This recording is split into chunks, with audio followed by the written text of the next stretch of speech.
I'll not have you turn to other passages, but Isaiah chapter 50. We're going through what I'm calling 6 principles of the Christian life, or 6 myths of Christian growth. And we've dealt with no master key needed, no escape possible, no deeper experience expected, no crisis commanded. And so this morning, I'm calling this no exemptions offered. No exemptions offered. I'll finish it next week, and then Brother Marcus will come in the last Sunday, and he'll be in here for several months after that. But Isaiah chapter 50 and verse number 10, and I preached from this text back in 2009, but who is among you that feareth the Lord and obeyeth the voice of his servant, that walketh in darkness and hath no light? Let him trust in the name of the Lord and stay upon his God. A couple of weeks ago, we talked about no escape possible, and I talked about how there's no escape from the conflicts in the Christian life. We dealt with indwelling sin, pressure of the world, the activity of the devil in trying to seduce us to sin and trying to tempt us. And there's no escape from temptations, none. We had Dr. Don Green here Wednesday night, 89 years old, I believe, or 89, I believe. And when you look at a man like Don Green, I look at him and think, all right, this man probably never sins, and this man probably has never tempted to sin, but it's not true. It's not true. He faces temptations, probably not the same that you and I do, but he faces temptations just like you and I. So there's no escape from temptation. This morning, I want to give you the second part of that and say there's no exemption from trials. And trials and temptations are different things. Temptations are meant to seduce you to sin. Trials are not intended to cause you to sin. They're intended to strengthen you. If God brings trials into your life, it's not to tempt you, it's not to seduce you, it's to strengthen you. And so what I'm saying is that there's not only no escape from temptation, there's no exemption from trials. And your trials may not be as severe as someone else's, but you will have trials in your life. And those trials will purge you. And the health, wealth, and prosperity gospel of the charismatic, they want you to know that life is never marked by uneasy circumstances, by difficulties, but that's not true. You may have unusual seasons of trouble like Job. You may have unusual seasons of calm. There's no set pattern. It differs in intensity, it differs in degrees, it differs from one believer to another. It's all up to the sovereignty of God. And I was telling somebody yesterday, I think Brother Ray was sitting there eating and was talking about the blessings of God on my life. And I feel like that, me personally, that I've gone through an unusual season of calm in my life. God's been so good to us in our life. We hit a little storm. We thought that JL, when she's born, has to have heart surgery. They were at the doctors this week up in Atlanta, saw the surgeons and all of that. And they said, we don't think that she's going to need the surgery. In fact, there's no need for you to come to Atlanta and have the baby. We think it's fine for you to just stay down in Pensacola. Now, that's a great answer to prayer. Now we'll know for sure when the baby's born, but we thought that and that's just been really characteristic of our life. And I'm grateful for that. But trying circumstances do come into the life of the Christian. And we're not talking about punishment for sin. We're not talking about chastisement. Because a lot of times a person in the Bible that is experiencing, Paul has a thorn in the flesh, prayed thrice for God to remove it. It wasn't because of sin in his life, right? And so the idea that if you're going through trouble that it's God chastising you, I know God does that, but it doesn't always mean that. Isaiah 50 and verse 10 talks about those who fears the Lord. They obey the voice of his servant, but they walk in darkness and they have no light. If you read the biography of any saint, of any great missionary or preacher, they talk about some dark night of the soul that perplexed them, and they were in such despair they wondered if God had forsaken them. And so here's what I'm saying to you this morning, is that if you walk with God for any amount of time, you can expect trials, you can expect trouble, you can expect circumstances to come into your life. not to make us bitter, but to make us better. Under the heading of dark days in Isaiah 50, I want you to notice that there is the probability of dark days. And I changed that from possibility to probability because that's a little bit stronger. I don't think that anybody is exempt in this room from dark days. You're going to face problems and confusions. And all of our little formulas and little cliches don't work. I called Brother Barrow yesterday and I left him a message. I didn't get him on the phone. And here's the one thing I did not say to him. Well, brother, you know all things work together for good to them that love God. I know that it does. I understand. I know that it does. But it would seem a little trite. It would seem a little cliche for me to be able to say that because I'm not walking in His steps. And don't get me wrong, I'm not saying that's not a promise of God for us, but sometimes we face things in the dark and it's almost like you can't see your hand in front of your face. And the theologians used to call it the dark night of the soul. And sometimes you have to wonder if God has died or if you've lost your mind. And I think about Brother Barrow. I think about where he's at. And I don't know if he's trying to preach this morning or not. I don't know how he could. But after you've lost your wife and your son in a matter of 2 weeks, that's a dark night of the soul. But write this down. Trials are not unusual in the life of a Christian. Here's the first question we ask. Why? And people feel like that they can handle anything that life throws at them if I just know why. God, if you just tell me what you're doing and why. What is the purpose of this trial? And I've had people ask me that 100 times and I don't know the answer. Why did my baby get sick? Why did my loved one die? Why did this tragedy happen? I don't know. When you read the book of Job and God puts Job through all of those sufferings, you know that God never told Job why the sufferings came. We can read the book of Job and we go all the way to chapter 42 and we have the benefit of seeing the end from the beginning. And I've heard countless preachers preach on why Job suffered and they all disagreed on why. Which shows they don't know. And God never answered the question for Job why. He never did understand what is this all about. One of my favorite books in the Bible is the book of Habakkuk. Habakkuk is a great prophet. He fears God. He preaches to Israel. But the book of Habakkuk is a book of perplexity. He opens up the book. And here's Habakkuk's problem. He opens up the book in Habakkuk 1 and verse number 6. And his problem is that the prophecy of the Chaldeans, the Babylonians, are going to come and they're going to destroy Israel. And his problem is reconciling how God can let an evil empire overcome God's people. How does he recognize that with the holiness of God? And Habakkuk's praying for revival. That's what he's praying for. And God doesn't send revival.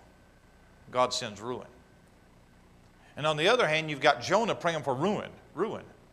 And God doesn't send ruin. God sends revival. You figure that out. So Habakkuk's praying, and God's not answering his prayer, and he's perplexed at the silence of God. How long are you going to be silent, Lord? And finally, in verse number 6, God answers his prayer, but it's not the prayer answer that he wanted. I'm going to send the Chaldeans to punish them. He had a problem with the silence of God. Now he's got a problem with the answer of God. And God never explains it to him. I think about John the Baptist.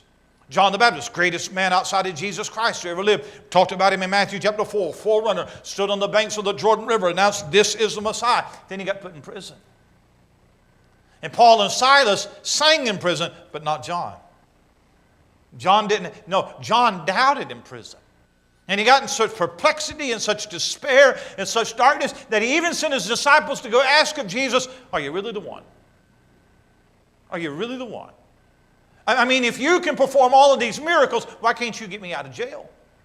That's what's going through his mind. So I tell you that trials are not unusual. If you ever find yourself in dark days, you are in good company. They're not unusual. But here's the blessed thing, trials are not unfruitful. Yeah. Did you know that there are some things that you can only see in the dark? Yeah. The stars. You can only see the stars in the dark. We say that the stars come out at night. That's not true. Where'd they come from? Where were they at during the day? Right? No, they're there. They're there. It's just that you can't see them until it gets dark. When darkness falls, you can look up into the sky and you see those stars like diamonds in the sky. But they were there anyway. You just have to have the darkness to see them. I've never tried this to see if it's true or not, but I've read somewhere that if you got into a deep, deep well and looked up in the daytime, that you would be able to see the stars. Now, I've never tried that experience. I try to put Parker in a well one day and see if you can.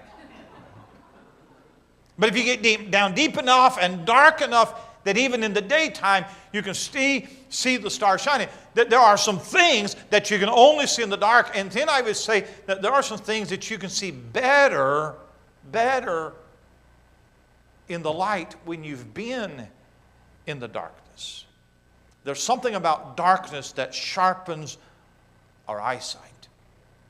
And I think that a lot of times Christians get so, never tried this, to dazzle with the glitter of this world and the bright lights of this world, that God has to put us in the darkness so that when the light comes on again, we appreciate the grace of God. Does this make any sense to you? Trials are not unusual. Trials are not unfruitful. Trials are not unending in the life of a Christian. A weeping may endure for the night, but joy cometh in the morning. The same sun that sets is the same sun that will rise again.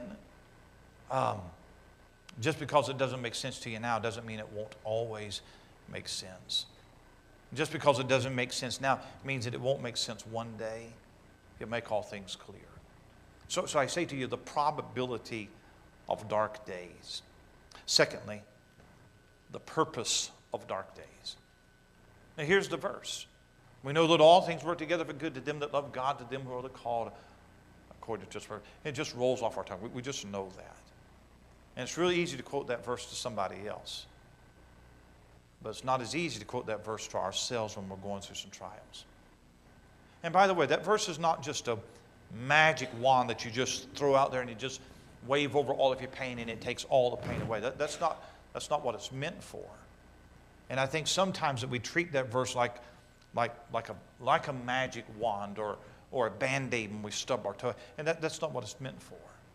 It's meant to give us some perspective. What is the purpose of trials? Why does God bring pain into your life? I think about Hannah. It's been a long time since I preached on Hannah. You know the story of Hannah, 1 Samuel chapter 1. And you know how that she's married to Elkanah and she can't have any children. And you know she's tormented of soul by that. You know how that Elkanah marries another wife, Peninnah, and then she does start having children. In fact, the Bible doesn't even count her, it says all of her sons and daughters. So here is a woman, a godly woman, a righteous woman. Here is a woman trying to do right. She wants a desire. By the way, God put the desire in her heart to have children. God gave her that desire to have children. And then God denied her the privilege of having children. You explain that to me. It's not like she wants something that's unwholesome. No, she wants something that every woman wants. And so here's a woman that is barren, and then her husband insults her, and then Eli, the priest, misunderstands her and thinks that she's drunk. Everybody in her life misunderstands her. You read the rest of the chapter, she has a child named Samuel, right? God answers her prayer. God gives her a child. Wonderful. Here's the question for you. In the first part of the chapter, did God know that He was going to give her a child? Sure. Then why put her through that? Why the pain? Why the embarrassment? Why the scorn? Why the misunderstanding by the priest? Why didn't He give her a child in verse number 1 and spare her all of that trouble? And sometimes we ask the same question, Lord, why don't you spare me all of this pain? And there's a reason for it. I don't have time to preach on that. But when we pray, Lord, why not spare me? And here's the reason why. Is because God does things through pain and darkness and trials and tears that He doesn't do in other things. What's the purpose of trials? Write it down, number 1. Trials makes us homesick for heaven. There's nothing that'll make you more sick of this world and long for heaven more than tears. If there were no tears, no heartaches, no sorrows, you and I would be perfectly content to stay here. But I tell you that the more of this world that I experience, the less of it I like. The more sick that I get of it. Somebody said that it is the nights of the earth that makes heaven to be desired where there is no night. It is the tears of this life that makes heaven a delight where God shall wipe away all tears. It is the sufferings of this life which makes us long for heaven where there will be no pain or sickness. It's the disappointments in this life that makes us long for paradise. Something has to be done in our soul to make us willing to quit this existence. And if it were not for trouble, this world would be good enough. But God wants us to desire heaven. You and I should be willing to, we would be willing to take a lease on this life for 1,000,000 years if there were no trouble. But this earth is so cushioned, it's comfortable. We get comfortable here, and so we don't want to hear about it. But I tell you something, that when you have some trouble in your life, heaven looks precious to you and I. No man wants to go out of this world until he knows that there's a better world. Nobody wants to leave his house until he knows that there's a better house. And so to cure the wish to stay here, God creates a disgust with our surroundings. And after a man has lived a life of trouble, he's willing to say that I'm ready to go. If there's a house somewhere where the roof doesn't leak, and if there's a place where I can go where the air doesn't pollute my lungs, if there's a pure atmosphere, then I want to be there. Trials makes us homesick for heaven. That's why the young man reads the first part of his Bible. The older man reads the last part of his Bible. That's why the young Christian is so anxious to know how this world began. The older man is just anxious to know how it's going to end. You see, to most young people, this world is brighter than heaven. Young people see so much attraction in this world, but after a while, you're just ready to go. It's not until Job is wore out with the bereavements that he wants to see God. Trials makes us homesick for heaven. Years ago, my dad preached a message on heaven, and he preached on what's not there. What's not in heaven. And I didn't have the list, so I made up my own list. And he has some things that I don't have in his list, all right? And his list is a lot more colorful than my list. But what's not in heaven? No alcohol, no abortion clinics, no AIDS, no adultery. No bitterness, no broken homes, no backaches, no beer. No cancer, no cemeteries. No crime, no cursing, no cussing. No complaining, no car wrecks, no crutches. No doctors, no dope. No divorce, no dance halls, no death. No enemies, no evil. No funerals, no fighting. There's no fussing, no fault finding there. No fear, no failures. No goodbyes. There's no gloom, there's no grieving, no griping. Oh, I like that. No griping, no guilt, no graves. There won't be any hatred, no hell, no heresy, no hunger, no heart attacks, no hearing aids. No hearing aids for the older ones. No hospitals, no hurricanes, no headaches, no high blood pressure. No insurance, no insane asylums, no Internal Revenue Service.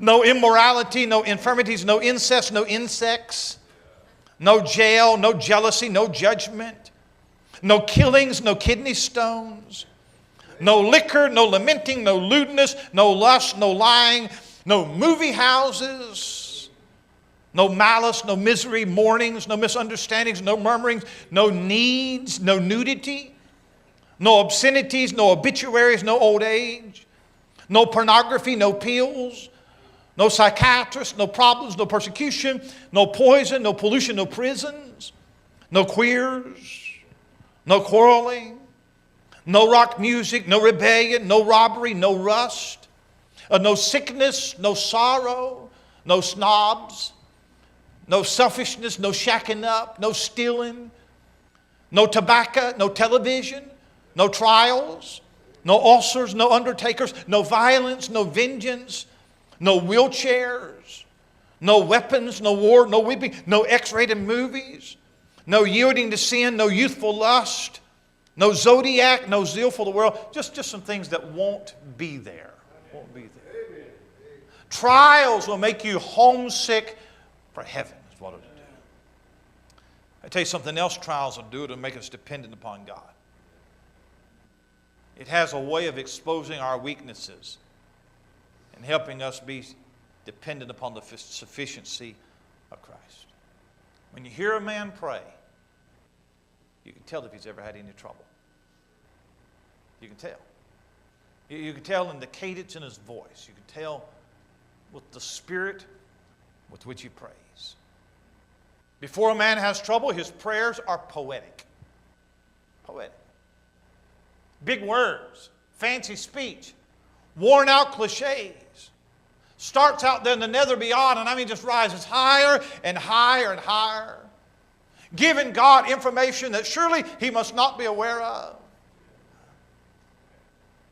But I tell you, a man that's had trouble, prayer for him is just grabbing hold of the arm of God and crying out for help. And I tell you, is not the storm worth it if it draws you nearer to God? We want to be the masters of our destiny.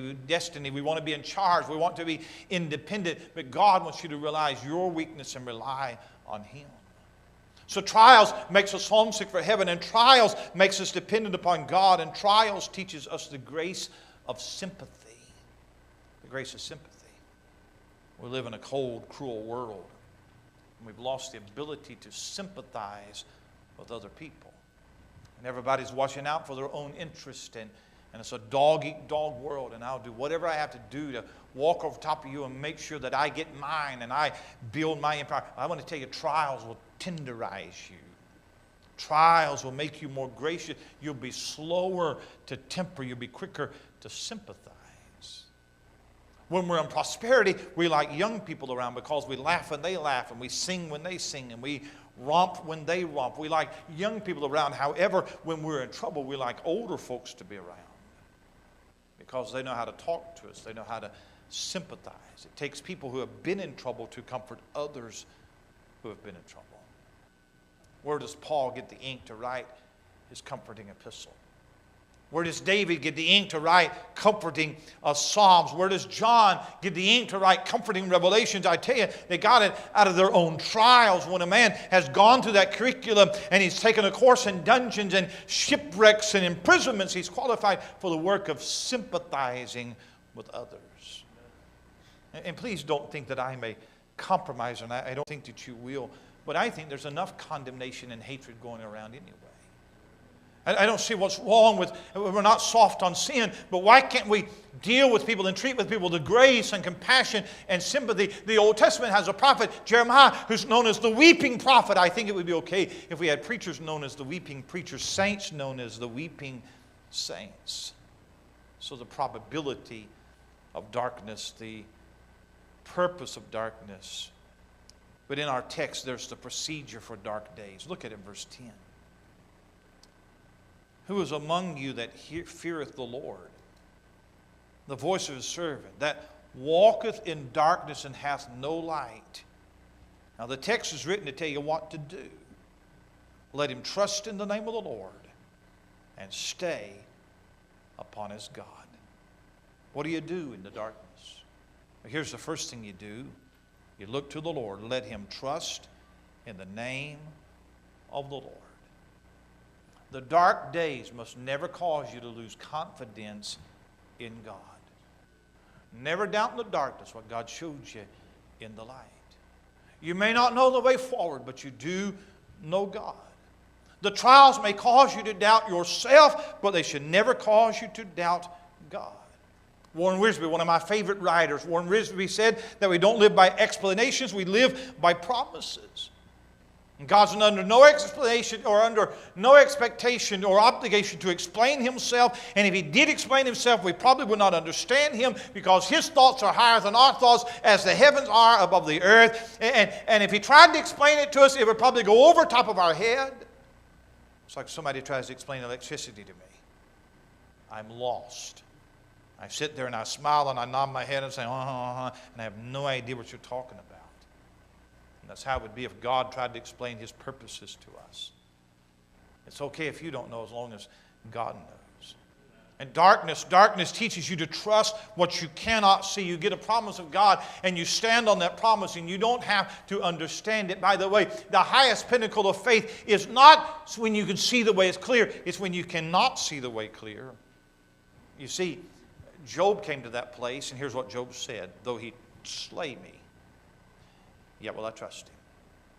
That's faith, isn't it? Even if he kills me, I'll trust him. I don't need an explanation. I don't need a reason. I just have a promise. Do you know what the sign of your faith is? We think the sign of faith is a settled feeling. That's not the sign of faith. The sign of faith is obedience. And so many people, they stop serving God and they quit doing what they're doing or doing right because when trouble comes their way and they don't feel like they can serve God in that way. Listen, that's not a sign that they have faith. That's a sign that they've quit trusting God. You say, well, I don't feel like praying. Pray anyway. Pray anyway. Sometimes you had to pray by faith. Sometimes I get up in the morning and I pray and my prayers are so good and I feel like I've gotten through it. I'm going to tell you, sometimes I get up to pray and it's dry. I'll give you an example this morning. This morning it was dry. I was in a hurry. I was rushed, and I prayed, and I didn't feel like praying. And to be honest with you, I don't even know if they got through. And say my prayers are so dry. Pray anyway. Sometimes I pray and I don't get emotional. Sometimes I read my Bible and I don't get anything out of it. Sometimes I try to worship and it's just flat. But God's not impressed with my emotions. God's not impressed with how good I pray. No, sometimes you just pray by faith. So you look to the Lord. And then here's the next thing. Let Him trust in the name of the Lord and stay upon His God. Lean on the Lord. The word stay means to lean, to rest, to rely, to confide in, to trust. God puts us in darkness so that we would lean on Him. God's not in the business of making you comfortable. God's in the business of making you conformable to Jesus Christ. God's drawing you to Himself. And sometimes He takes away everything else so that all that you have is Him, so that you know that all that you need is Him. You can't go through life leaning on good health, because that may be taken away. And you can't go through life leaning on relationships because that may be taken away. You can't go through life leaning on prosperity because that may be taken away.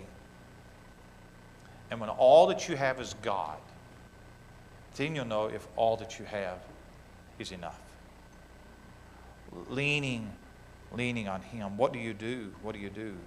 You look to the Lord, you lean on the Lord, you leave it with the Lord. Look at verse 11. And I was perplexed by this verse. Behold, all ye that kindle a fire, that compass yourselves about with sparks. Walk in the light of your fire and in the sparks that you've kindled.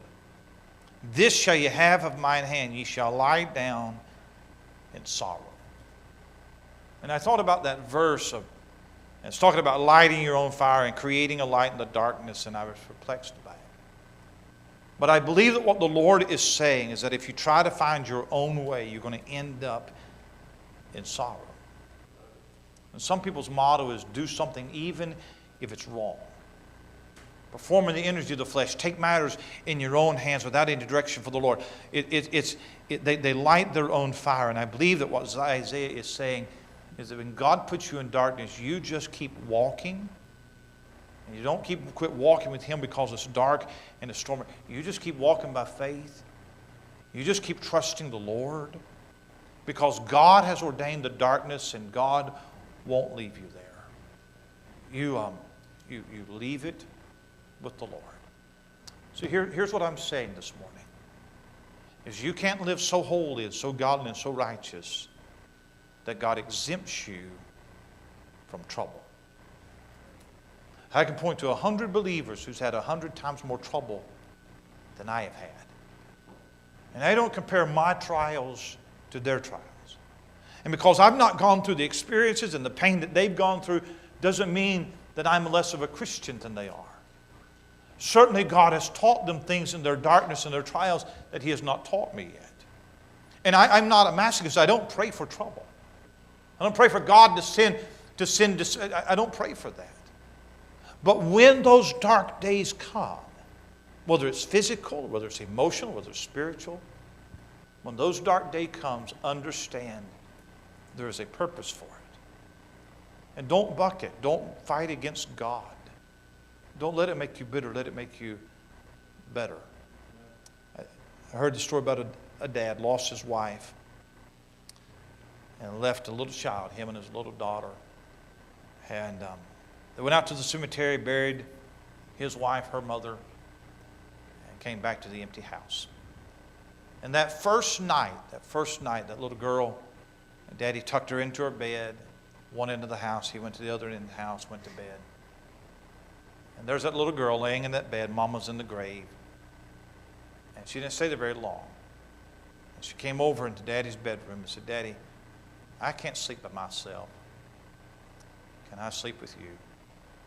And of course she said yes. So she got in bed and he turned the light off for them to go to sleep. And she said, Daddy, I think this is the darkest night I've ever seen. And he said, sweetheart, it sure is dark. I think it's the darkest night I've ever seen. And she said, I can't see you, Daddy. She said, is your face turned toward me? And he said, dear, my face is turned toward you. I'm looking at you. And she went to sleep. And the story says that Daddy got out of bed and got on his knees. And he said, God, it sure is dark. Darkest night I've ever seen. And it seemed like the Lord said, yes, son, it sure is dark. And he said, Lord, is your face turned toward me? And God said, son, my face is turned toward you. And he got in bed and went to sleep. And I can tell you that when God puts you through darkness, through these trials, that His face is turned towards you, and He does love you, even in the dark. No exemptions offered. None. Next week we'll look at the last one, and then Brother Chris.